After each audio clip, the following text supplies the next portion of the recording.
Hello guys, welcome back on my YouTube channel Learn with Concept by Archana Sharma. Once again welcome you all. I think आप सभी अच्छे होंगे। हमारी जो course 2 की series चल रही थी, हम फंडामेंटल राइट्स पढ़ रहे थे और हमने 3 फंडामेंटल राइट्स को पढ़ लिया था। टाइप्स ऑफ फंडामेंटल राइट्स में 3 तरीके के टाइप्स को कंटिन्यू करा दिया था।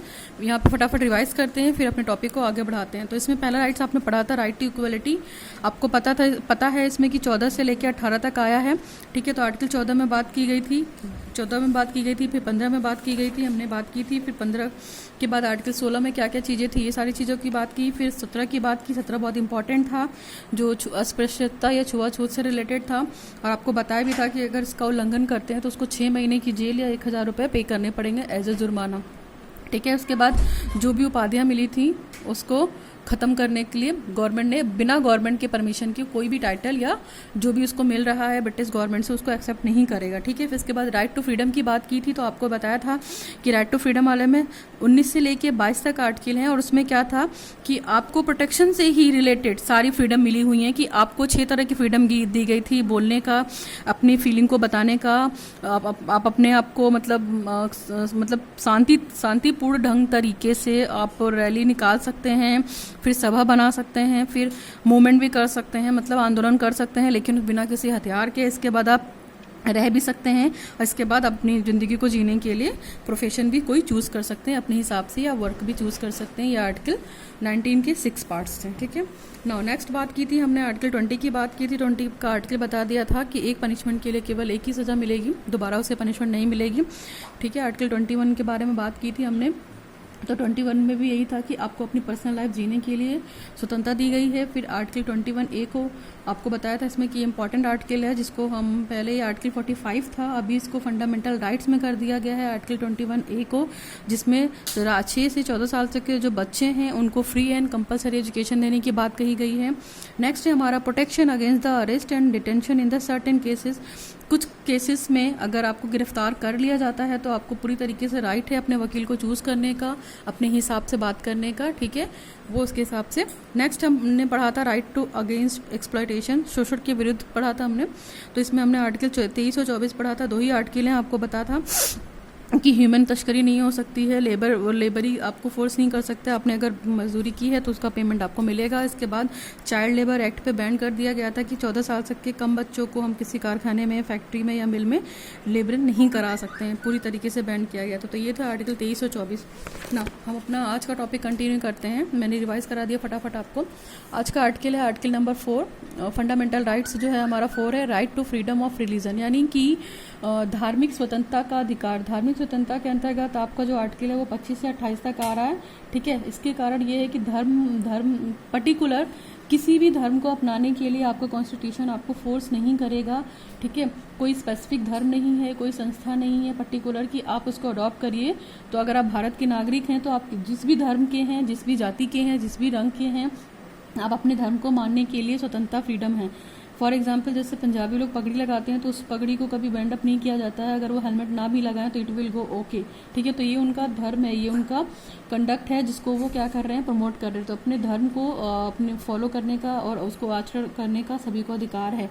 ये आर्टिकल 25 में बात की गई है। ठीक है, नेक्स्ट है हमारा freedom to manage the religious affair, article number 26। तो इसमें जितने भी धार्मिक अनुसंधान है, जिसको अनुसंधान बोलते हैं, ठीक है, जो जितने भी रिलीजियस फंक्शन है उसको आप फ्रीली मैनेज कर सकते हैं, एक्सेप्ट कर सकते हैं, आपको किसी तरीके का रोक टोक नहीं दिया जाएगा गवर्नमेंट के थ्रू। ठीक है, और जितना भी नेक्स्ट है हमारा आर्टिकल 27, तो फ्रीडम फ्रॉम द पेमेंट और टैक्सेस और प्रमोशन ऑफ एनी रिलीजन। देखिए, जितनी भी मान लीजिए पेड हैं, सेल्फ फाइनेंस इंस्टीट्यूट हैं या धार्मिक रिलीजियस इंस्टीट्यूट है, वहाँ पे पर्टिकुलर किसी भी स्पेसिफिक धर्म की शिक्षा नहीं दी जाएगी, चाहे वो कोई भी धर्म हो, वहाँ पे सभी बच्चों को एक तरीके ट्रीट किया जाएगा। ठीक है, तो ये रिलीजन को भी प्रमोट करने के लिए बैन कर दिया गया था, ये आर्टिकल 27 में बात की गई थी। नेक्स्ट है हमारा आर्टिकल 28, तो इसमें ये कहा गया था कि freedom from attending the religion institution worship in certain educational institution. ठीक, तो इसमें ये कहा गया था कि जितनी भी पेड इंस्टीट्यूट हैं या विशिष्ट धर्म या संस्था की जो अभिव्यक्ति हेतु है, गवर्नमेंट उसको किसी भी चीज़ के लिए फोर्समेंट नहीं कर सकती है कि हाँ आपको ये अटेंड करना ही करना है, चाहे आप किसी भी धर्म या जाति से बिलोंग करते हो, आपको इससे छूट मिली हुई है। ठीक है। तो आप पर्टिकुलर किसी धर्म को अपना भी नहीं सकते हैं और उसके बाद अपने धर्म को ही आचरण को आगे बढ़ा सकते हैं। तो गवर्नमेंट ने इस तरह की फ्रीडम दे रखी है। तो ये क्या है फ्रीडम, आपका right to freedom of religion. इसमें आर्टिकल 25 से लेकर 28 तक की बात की गई है। पर्टिकुलर आप जिस धर्म का आचरण कर रहे हैं आपको वही धर्म फॉलो करना है। पर्टिकुलर हम स्टेट के हिसाब से कोई भी धर्म नहीं लागू कर सकते हैं। ये तो हमारा था आर्टिकल 4 फंडामेंटल राइट 4। नेक्स्ट है हमारा fundamental right 5 cultural and educational rights, यानी कि संस्कृति और शिक्षा संबंधी अधिकार। यहाँ पे 2 आर्टिकल हैं, आर्टिकल नंबर 29 एंड 30।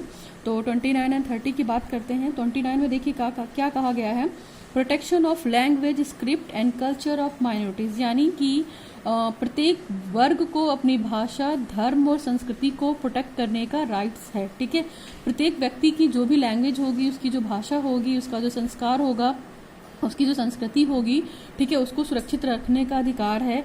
और देखिए यह आर्टिकल 29 और 30 दोनों में एक चीज कॉमन है, माइनॉरिटीज। ठीक है, तो माइनॉरिटीज को आप ध्यान रखिएगा कि ये दोनों आर्टिकल माइनॉरिटीज से रिलेटेड बात करते हैं, यानी कि अल्पसंख्यक वर्ग, इनके लिए बात की जाती है। तो इनको उनकी भाषा के, लैंग्वेज के आधार पर और संस्कृति के आधार पर डिस्क्रिमिनेट नहीं किया जाएगा। आर्टिकल 29 ये कहता है।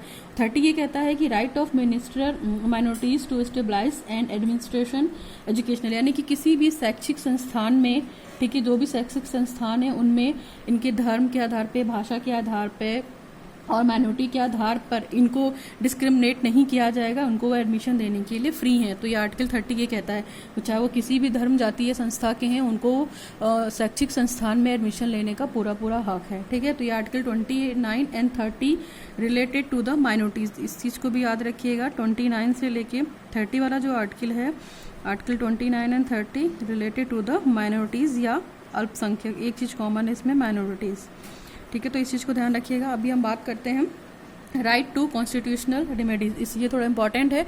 तो यानी कि जो भी आपकी ये 5 राइट्स थे अभी तक, ये 6ठा राइट आपको ये बताता है कि संवैधानिक उपचारों का अधिकार, यानी कि इन 5 अधिकारों में से किसी भी अधिकार का अगर शोषण होता है आपका, या किसी भी अधिकार को फॉलो नहीं करता है, तो आप हाई कोर्ट से लेकर सुप्रीम कोर्ट तक कोई भी रिट जारी कर सकते हैं या याचिका दायर वो कर सकते हैं। ठीक है, 5 तरीके की रिट होती हैं। पढ़ते हैं यहाँ पे, केवल आर्टिकल 32 है इसमें। अभी आप ये सोचेंगे कि 29 30 पढ़ लिया, 31 कहाँ गया। तो 31 बता दूं मैं आपको कि राइट टू प्रॉपर्टी है, जो कि आर्टिकल 31 में क्या था आपका, right to property, right to property. तो ये संपत्ति का जो अधिकार है उसको फंडामेंटल राइट से हटाकर कहाँ रख दिया गया है, कानून के अधिकार में रख दिया गया है। ठीक है, कानून और जनता के अधिकार में रख दिया गया है। तो इस चीज़ को हटा दीजिएगा, ये आर्टिकल 31 है। ठीक है, तो आर्टिकल 31 जो रिलेटेड है वो आपकी राइट टू प्रॉपर्टी से रिलेटेड है। और इसका जो संशोधन किया गया था वो कब किया गया था, मैंने आपको बताया था। अमेंडमेंट जो हुआ था वो 44 अमेंडमेंट था। ठीक है, 42nd अमेंडमेंट था 44। ठीक है, तो 44 था जब ये 44वां संशोधन हुआ था 1978 में, तब ये इसको हटा के यहाँ से कर दिया गया। तो अभी करंट टाइम में हमारे पास केवल 6 फंडामेंटल अधिकार हैं, ठीक है, जिनकी हम बात करते हैं। और आर्टिकल 31 क्या है, राइट टू प्रॉपर्टी है। तो इसमें ये राइट टू प्रॉपर्टी में ये था कि अगर मान लीजिए पर्टिकुलर आप किसी भी व्यक्ति को गैर कानूनी रूप से उसकी मतलब आपकी जो प्रॉपर्टी है उस पर अगर वो अधिकार करना चाहता है तो उस पर वो अधिकार नहीं कर सकता है, उसको गवर्नमेंट पनिशमेंट दे सकती है अगर आपने कंप्लेन कर दिया है। ठीक है, तो किसी भी व्यक्ति की संपत्ति होने पर कानून के अनुसार उसे उचित मुआवजा, अगर किसी ने कब्जा कर लिया है तो उसको प्रॉपर पेनल्टी देनी पड़ेगी और प्रॉपर मुआवजा वगैरह देना पड़ेगा।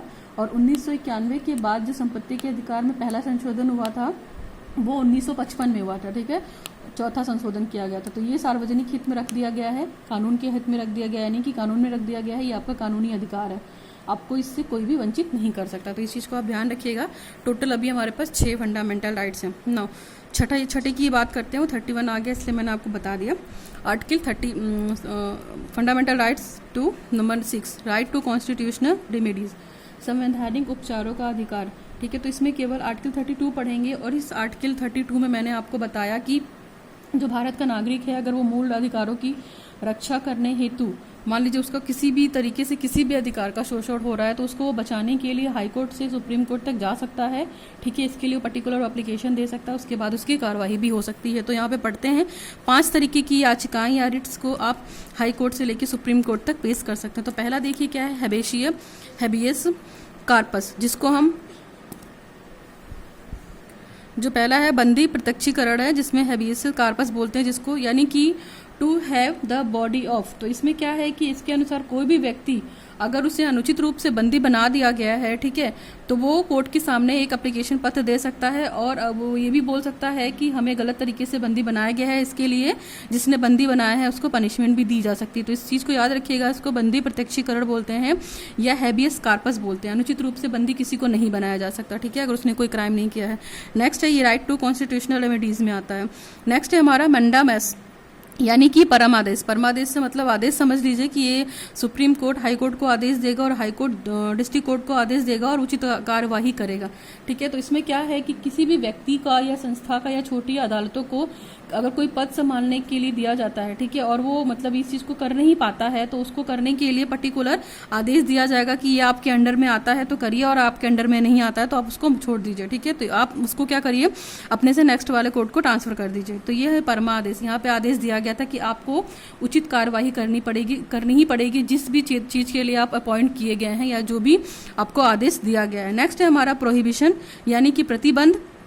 प्रतिबंध का मतलब क्या है, टू फॉरबिड, अधिकार से अधिक अधिकारता, यानी कि कोई व्यक्ति अपने अधिकार से अधिक, ठीक है। इसमें अगर प्रोहिबिशन की बात करते हैं तो प्रोहिबिशन में अगर कोई भी व्यक्ति अधिकार से अधिक अधिकारता के मामले में सुनवाई करता है, ठीक है, या जो रूल्स बने हैं, जो नेचुरल लॉ हैं जिसको हम बोल सकते हैं, अगर उसके विरुद्ध कुछ कार्य करता है तो हाई कोर्ट इस मतलब उसमें क्या करेगा, उसकी जो कार्यवाही होगा उस पर स्टे लगा देगा, ठीक है। तो उसको अपने अधिकार से अधिक अधिकार नहीं रख सकते हैं। जो अधिकार आपको मिले हैं आपको उन्हीं को फॉलो करना है। नेक्स्ट है हमारा सर्टियोरेरी। सर्टियोरेरी इट मीन्स उत्प्रेषण। उत्प्रेषण का मतलब टू बी सर्टिफाइड और टू बी इन्फॉर्म्ड, यानी कि सुप्रीम कोर्ट हाई कोर्ट को मतलब दे सकता है आदेश या कमांड दे सकता है या सर्टिफाइड कर सकता है कि किसी केस के लिए जिस व्यक्ति को सर्टिफाइड किया गया है उसकी सर्टिफिकेट को उसको प्रेजेंट करना पड़ेगा कि आप किस एरिया में लोकेटेड हैं। नाउ ये 4 रेट हो गई आपकी, बंदी प्रत्यक्षीकरण यानी हैबियस कार्पस, मैंडामस, इसके बाद प्रोहिबिशन, सर्टियोरेरी और नेक्स्ट लास्ट है हमारा क्यू वेरेंटो, ठीक है। बाई क्यू वेरेंटो का मतलब है अधिकार पक्षा, यानी कि पूरी तरीके से क्या अधिकार है आपको।